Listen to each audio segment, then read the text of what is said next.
So let's go ahead and get comfortable, sitting up, well, straight enough so that you don't fall asleep. Yeah, sitting up fairly straight.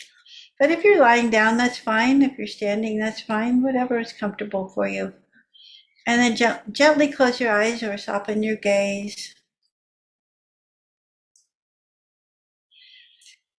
And take a few deep breaths.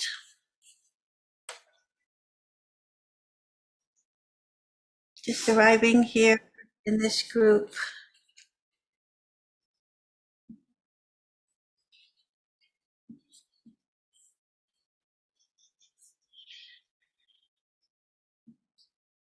Feeling yourself seated in your chair.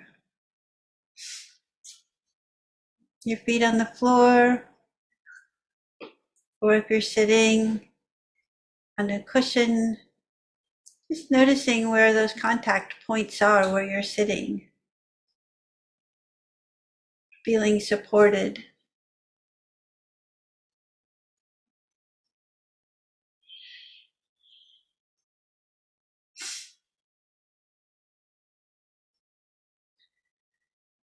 And then maybe taking another deep breath or two, just letting go of the day as you exhale, leaving everything outside. This is your time for you just to relax. And we can arrive right here, right now.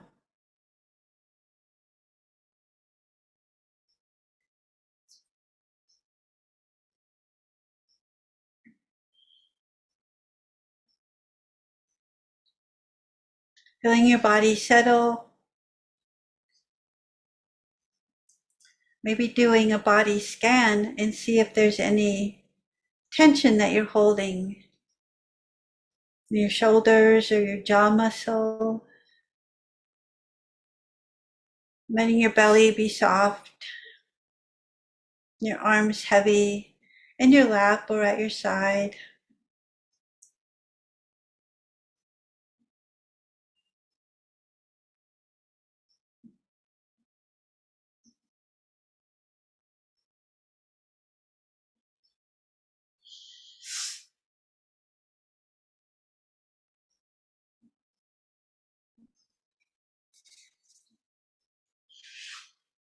And then bringing your attention to the breath,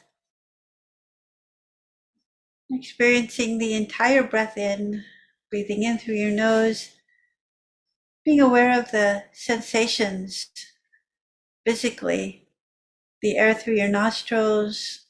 You may feel it on the back of your throat, noticing your belly and chest expanding and contracting as you exhale.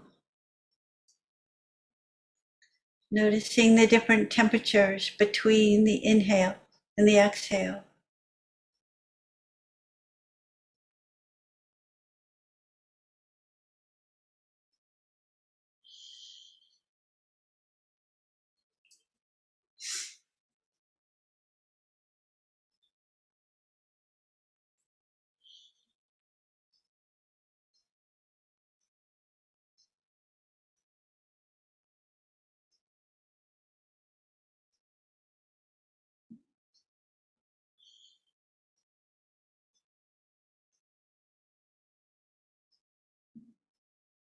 And now bringing yourself to full awareness of your breath, you practice the first foundation of mindfulness, which is mindfulness of the breath.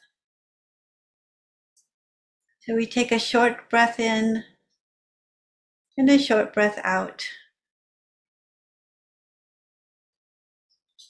Staying with the sensation of how that feels.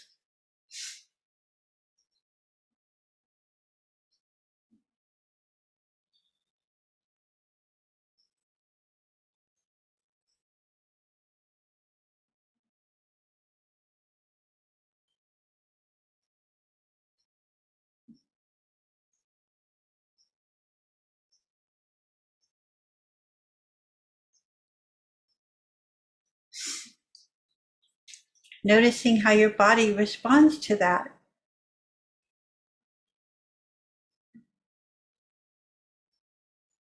Sometimes there's a sensation of feeling that you can't quite catch your breath. Short breaths are different than what we normally breathe. But this is very intentional. Breathing in short, breathing out short. And noticing the pause in between.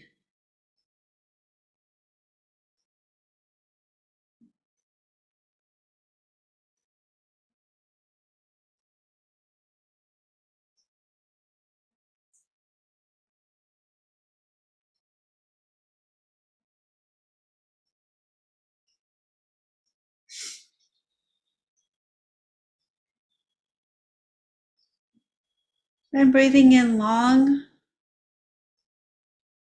breathing out long, being fully aware of that long breath in and that long breath out.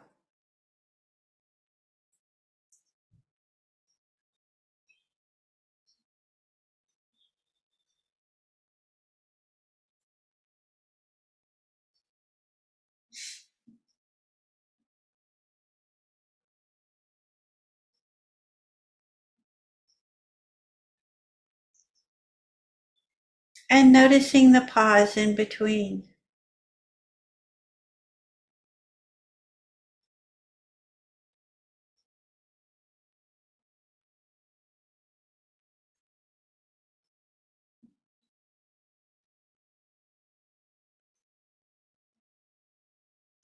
And noticing too the difference in how you feel physically with the long breath compared to the short breath.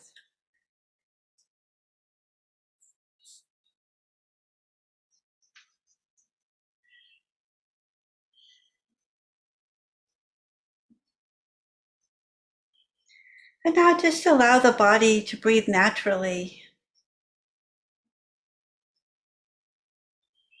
staying with the rhythm of the breath, the ebb and flow, like the waves on a shoreline.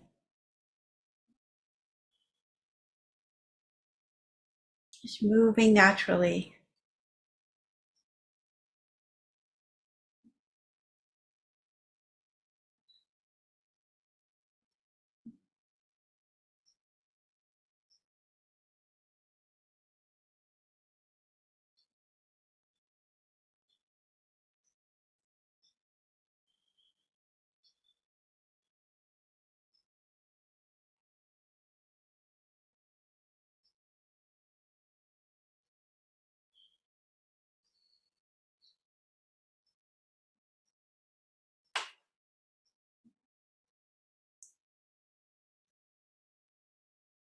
And now you may do another body scan, just being aware of any of the areas that may have tightened up, something that you might be able to let go of just a bit more.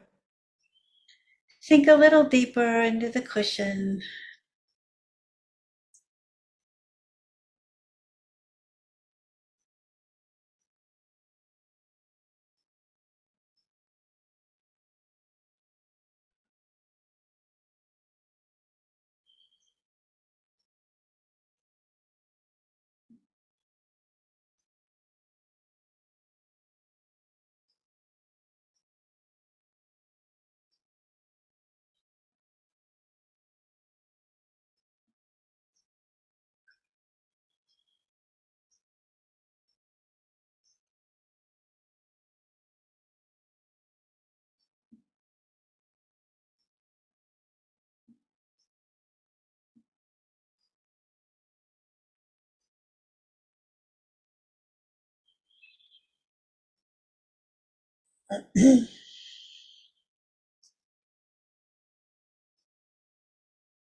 And being fully aware of it, the body sensations, and staying with the rhythm of the breath and the body.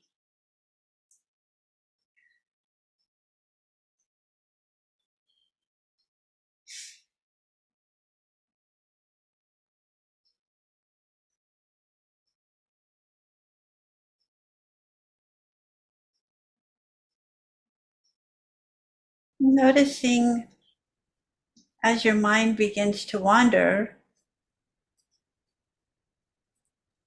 just gently bringing that back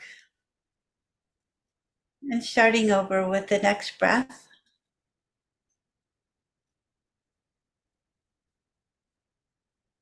Staying with the rhythm of the breath, following the breath from beginning to end.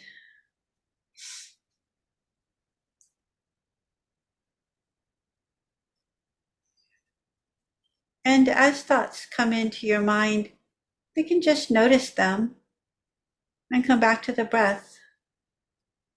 We don't need to get caught in the story.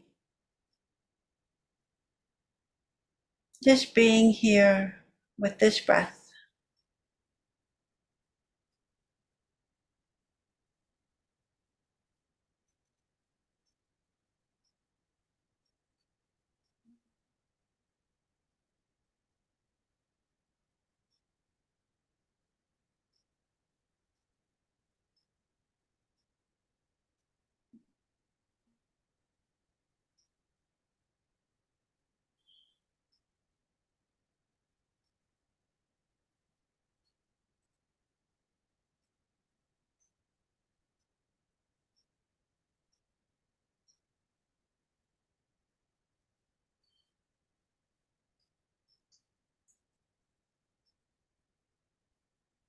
Notice how your body feels now as compared to when we began.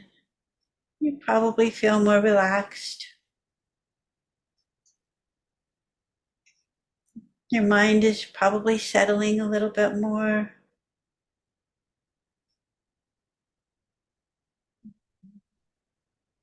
And then we just come back to the breath again and again.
So, for the past few weeks, we've been talking about the 4 foundations of mindfulness.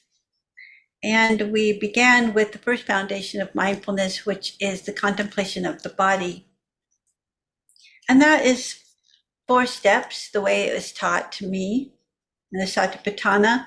The first is the short breath, in and out.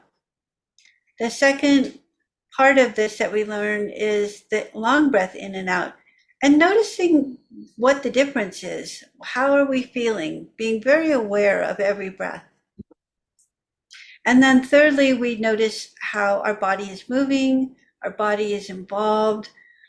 We're very aware of all of the sensations that come up in the body. And then the fourth part of it is being aware of any movement. So what the practice of this is that we're training our mind to be aware. We're not just walking through the world, not knowing what we're doing, not thinking about what we're doing, where we're putting our feet. We're being very aware of every step we take, every thought that comes in our mind, every breath and how we're using it, and how movement affects our breath. The faster we walk, the quicker our breath is going to be, or maybe a little bit deeper. So this awareness that we're training our mind to go into is really helpful when we go out into the world and we deal with life. We can be aware, we can see our thoughts, we can see how we're moving in the world, how we're walking, how we're reaching, how we're sitting. And it's a great groundwork for awareness. And tonight I'm going to start talking a little bit about the second foundation of mindfulness, which is feeling tones. And the feeling tones is not necessarily talking about emotions, though that can come into play. The tones would be whether we realize something or we consider something as pleasant, unpleasant, or neutral. So when we notice that we're having a pleasant feeling, we know with awareness that we're having a pleasant feeling. If something is unpleasant, we're equally as aware that it's unpleasant. And then there's the neutral feelings that are neither pleasant nor unpleasant. There's kind of that in between. And I think that we really pay attention to the pleasant feelings and the unpleasant feelings, but we don't really hang out in those places where it's neutral. We're always kind of ignoring that. When we find that we're in a sense of neutralness, we tend to ignore it. As our minds, being human, like to seek out. And our main thing that we're seeking out is pleasant. So this is really an important part of our mindfulness. We become more mindful internally and externally. Say you have an external pain, you can notice it, you can be aware of it and remember that it's impermanent, that it's a pain, it's discomfort, it's not pleasant, but it's impermanent for the most part. I know that there are people that suffer with consistent pain, but I'm just talking about generally in life. We stub our toe, we know that it's not going to last forever. So the part of impermanence is really important. The breath is impermanent. The in-breath is impermanent. The out-breath is impermanent. Something arises, something ceases. There's an arising and a cessation. So it's important for us to realize that whatever is going on in our life, it's impermanent. So the reason behind these teachings of the Satipatthana is because when we have a pleasant feeling, we get that we want more.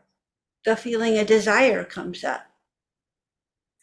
So if we get stuck in that constant searching for pleasant, we get constantly searching for desire, that craving, and that's where the dukkha comes in, the suffering.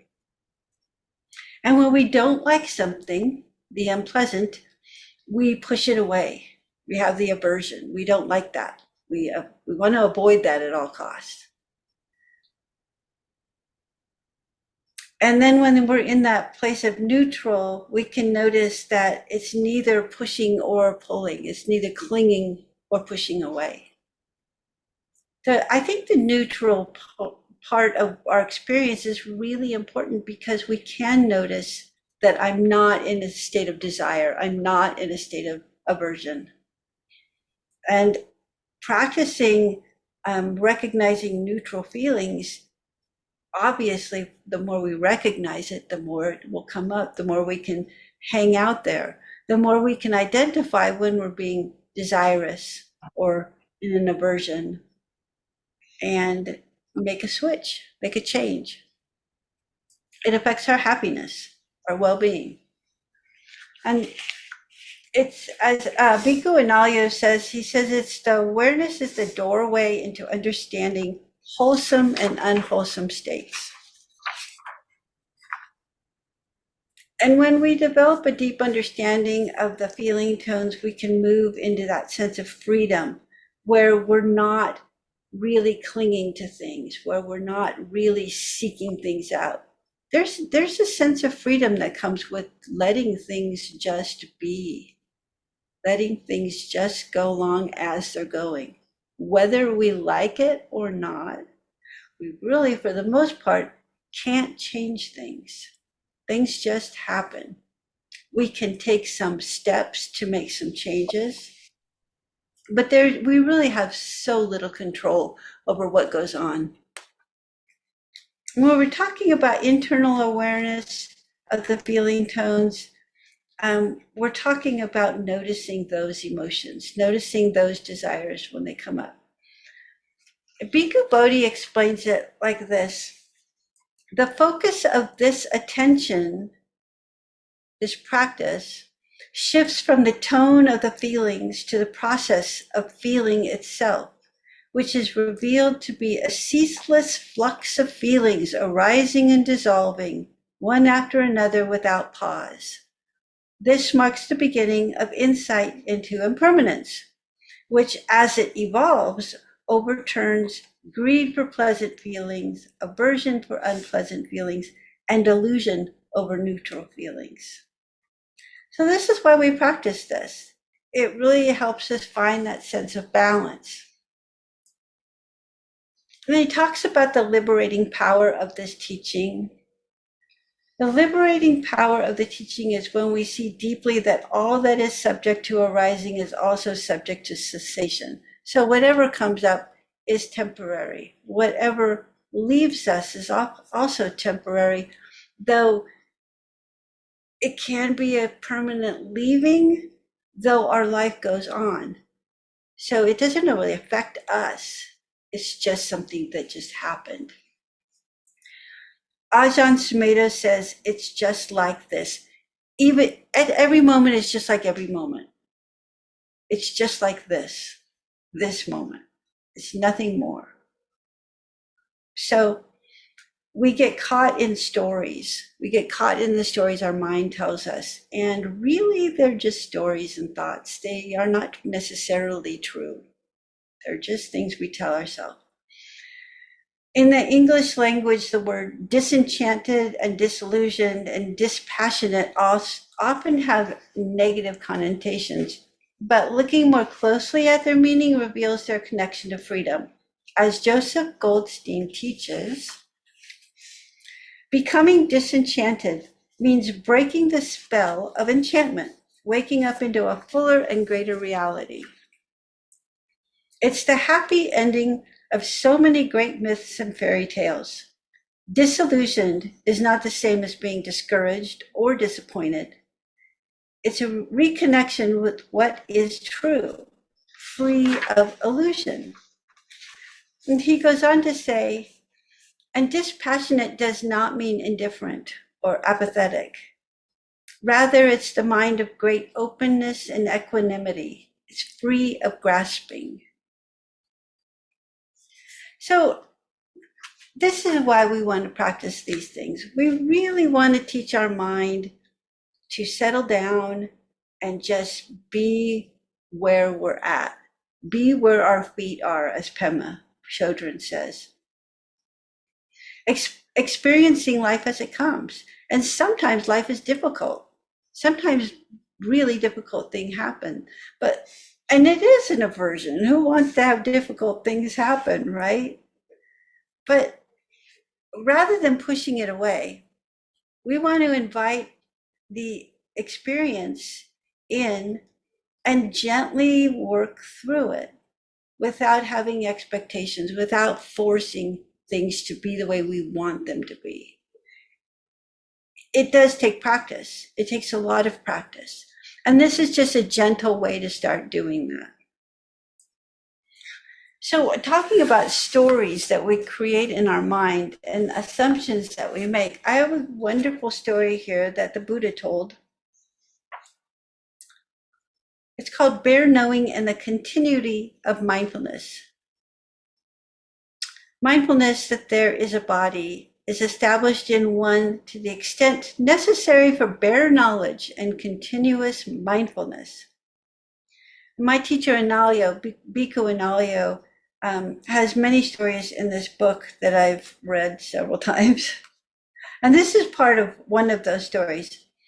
Bare knowledge here means observing objectively without getting lost in associations and reactions. It's the simple and direct knowing of what's present without making up stories about experience.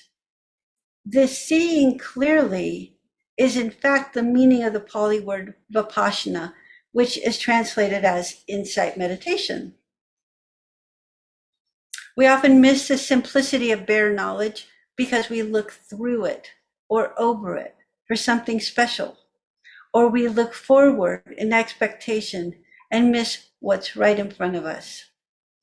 There's a story of Mullah Nazaruddin, a crazy wisdom teaching figure in the Sufi tradition. It seems that the mullah was engaged in trade between his home city and the neighboring county.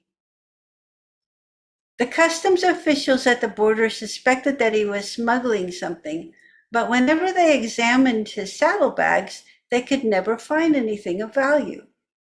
Finally, one day, a friend asked Mullah how he was becoming so wealthy, and he replied, "I'm smuggling donkeys." So riding around with his saddlebags with nothing in them really didn't mean anything. He's smuggling donkeys. It's our assumptions and the stories we tell ourselves where we get lost. So taking life as it comes, learning to take life as it is, in the good and the bad. The thing about it is, when something wonderful happens, we can really experience that. You can really be in those really good feelings and be comfortable with it.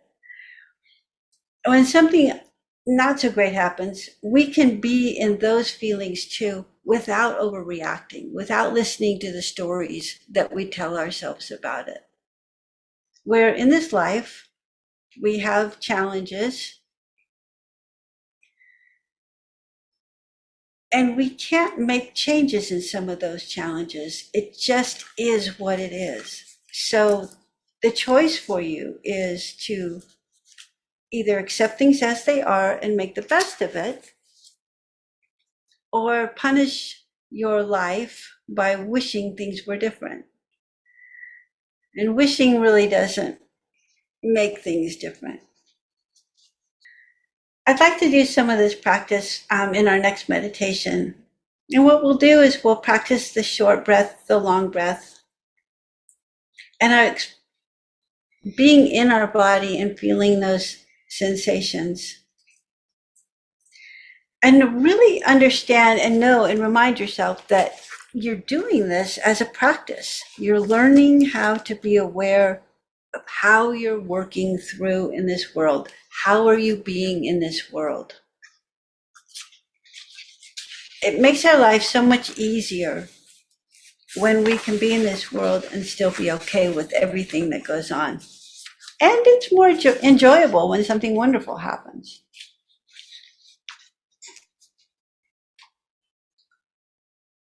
So sitting up comfortably, or lying down, or sitting on a cushion, whichever way you want to participate. Taking a few deep breaths and letting the body relax.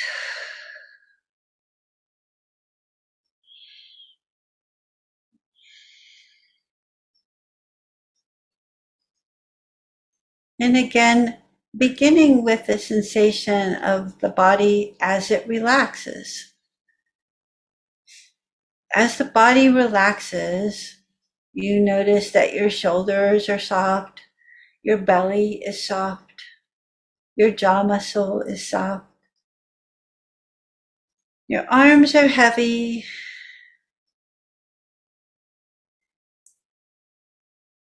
it's very easy to let go of any tension in your body.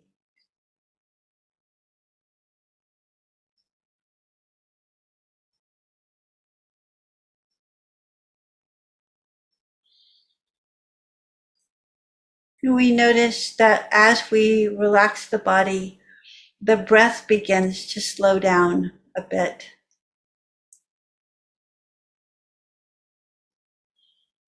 It begins to create a rhythm that the body naturally wants.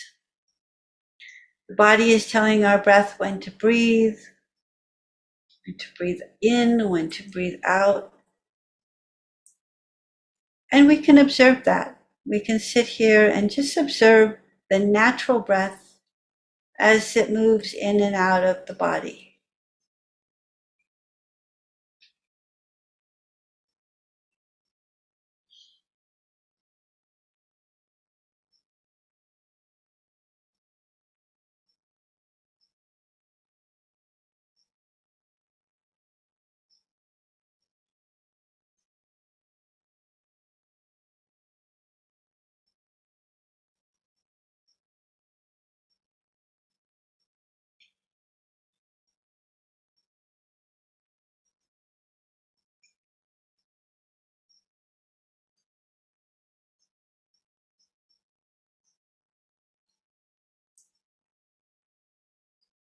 And when you have your thoughts come into the mind, just coming back to the breath, not getting caught in the story.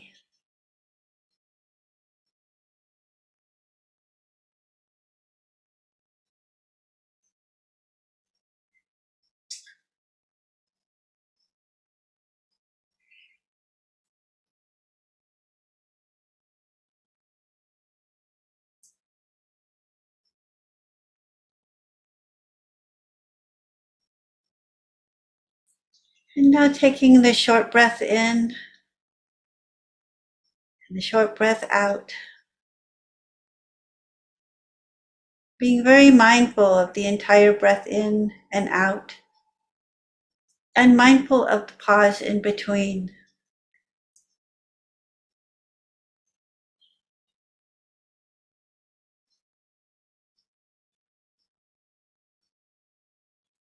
Noticing if there's any pleasant or unpleasant or neutral feeling tones in this activity, in the short breath.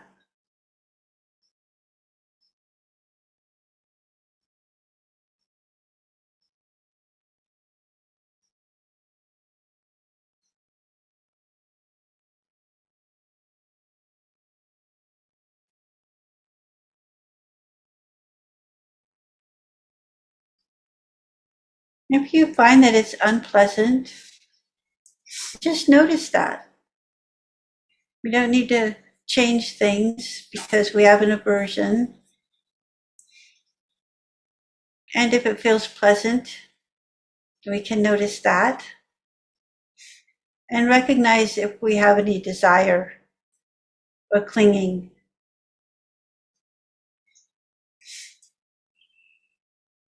And most importantly, noticing if there's a neutral feeling.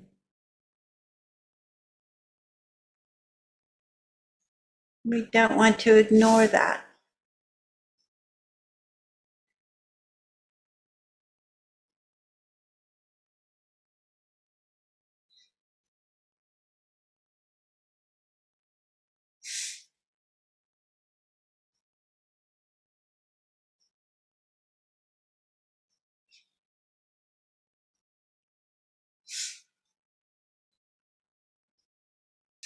We can notice how our body feels as we breathe these short breaths.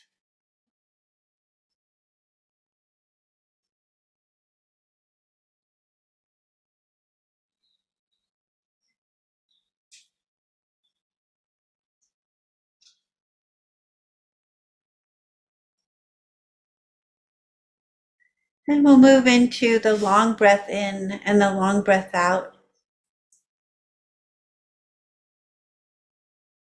Staying with the entire breath in, noticing the pause, and the entire breath out. And again, taking note of the pleasant or unpleasant or neutral feelings.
And bringing our attention back to the body,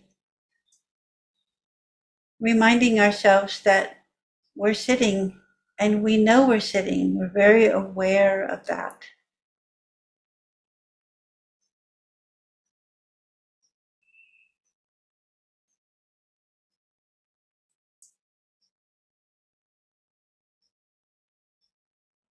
And allowing your breath to become the natural breath.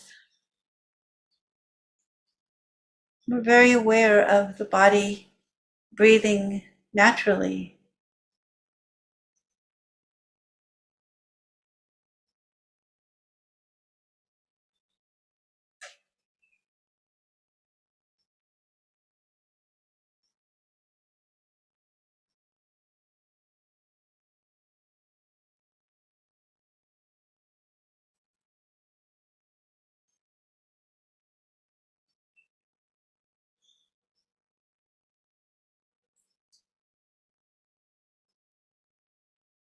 And checking in with yourself. Are you experiencing pleasant or unpleasant or neutral feeling tones?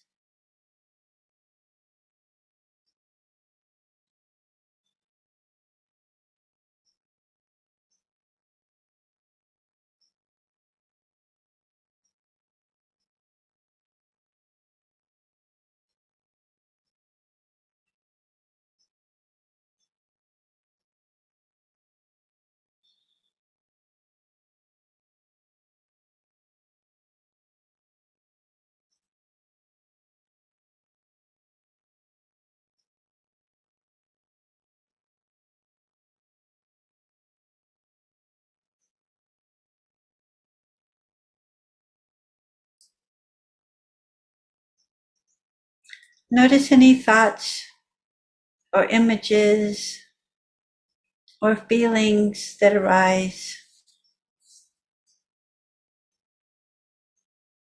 Noticing any awareness of pleasant, unpleasant, or neutral.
Now bringing our attention to our feet, our toes,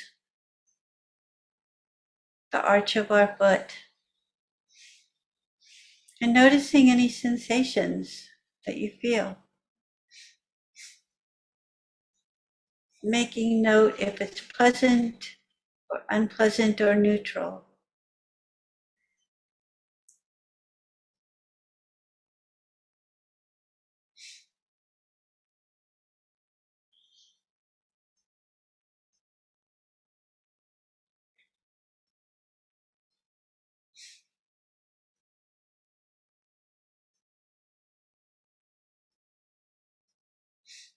Moving up the leg to the knees, noticing any sensation and any feeling tone around those sensations.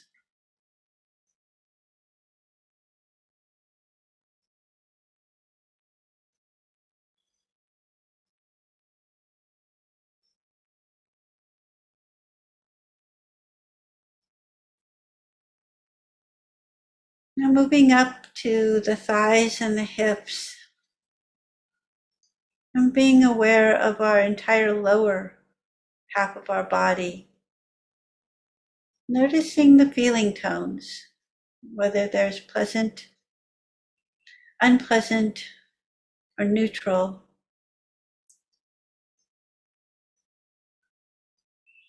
And if there's something that is not quite comfortable, maybe a little unpleasant, rather than adjust, just stay with it for a few moments and see if you can create some space around that.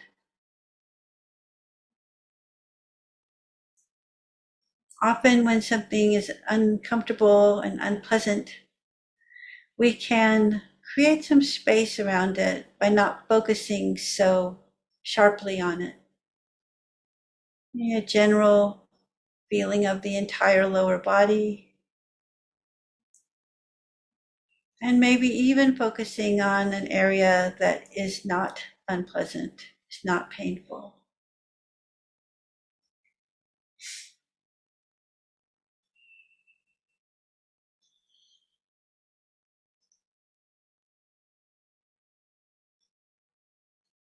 And notice if there's any shift that occurs as you do this.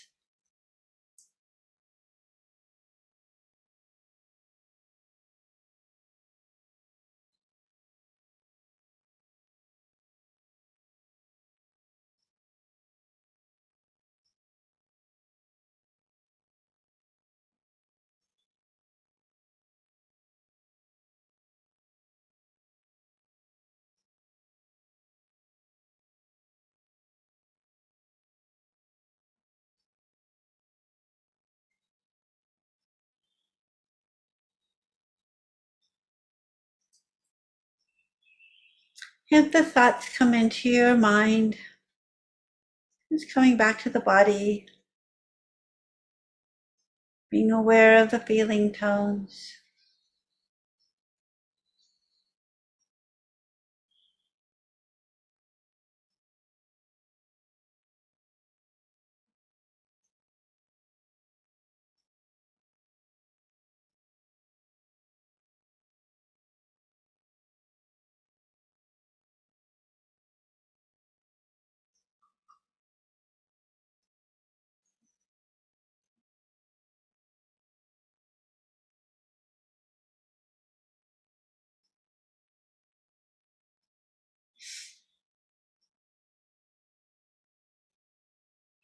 And we can move up the body through our torso, from the hips up to our shoulders, our arms, hands, fingers, and our neck and head. Noticing any sensations that call to us, whether it's pleasant or unpleasant or neutral, and creating some space around any areas that are unpleasant.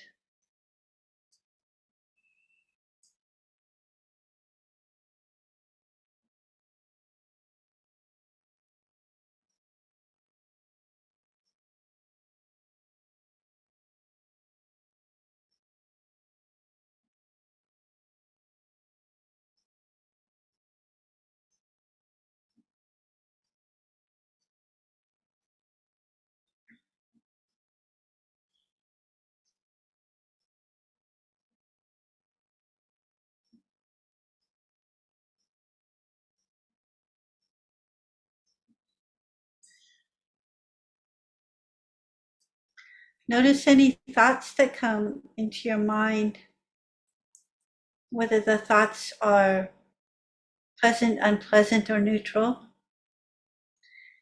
and whether you got caught in a story and came back to your breath and began again.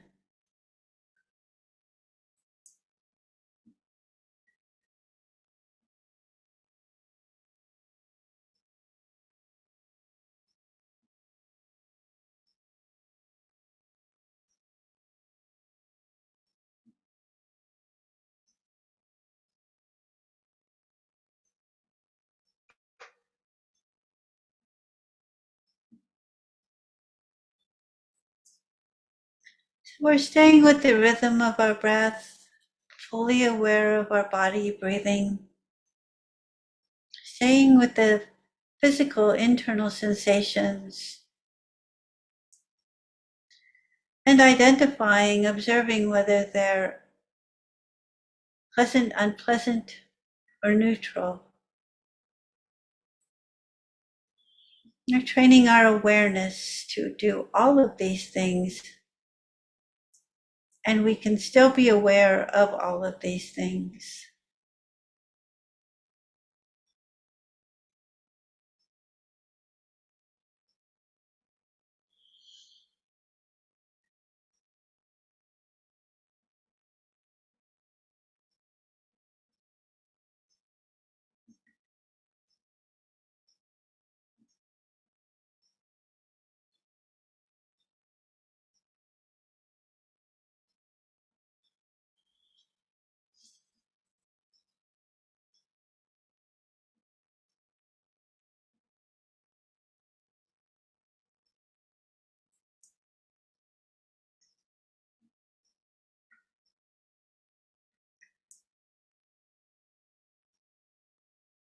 And now you might shift your attention to the air around you, maybe cool or warm, could be a mixture of both. And noticing your thoughts on that, whether there's pleasant, unpleasant, or neutral. Do you have a desire, one more so than another? Are you clinging? Are you pushing away? Can you be with something and not make an adjustment? Still be okay with it. Find the neutral around it.